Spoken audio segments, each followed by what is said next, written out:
At Greyville we have two tracks. One's a turf track and the other's a synthetic track. Originally when Greyville was built we only had a turf surface.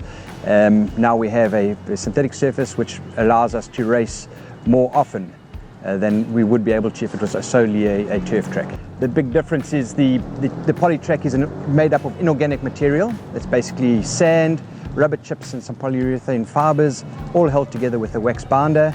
And then your turf track is in situ soils that were in place when Greyville was originally built.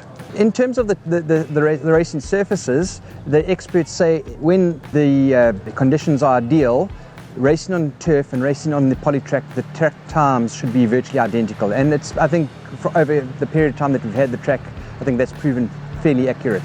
The big difference comes in inclement weather, where with a turf track, once the horses start pounding the surface and you break down that soil structure, it basically becomes a bit more muddy, especially if you have consistent rain throughout the race meeting.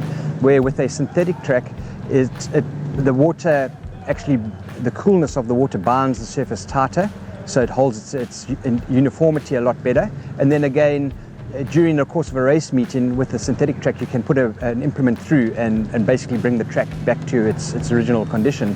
Where with the turf track, you can't do anything until post-race meet and do your repairs.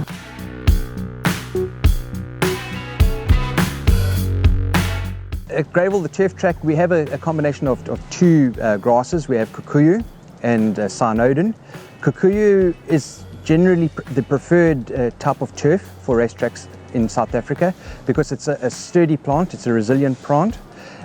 We do have a golf course within the perimeter of Greyville, so we have cross-contamination. Where we can, we try and encourage the kikuyu to outgrow the cynodon because it does make a better racing surface. Of course, it's more resilient and recovers a lot better than cynodon. In terms of what we call the going in racing is basically the underfoot conditions. We have an instrument called a penetrometer.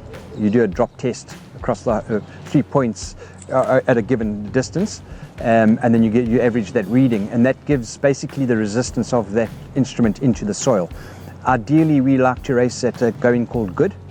It means there's enough give in the soil, but not too much give that it's becomes soft and the horses penetrate too deep.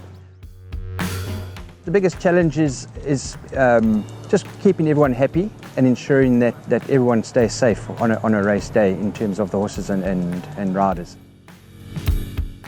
Every race meeting, we prepare the track as if it's a Vodacom Durban July, because to us it's paramount that we have a safe, uniform track for every racehorse and every jockey that rides on any given race day.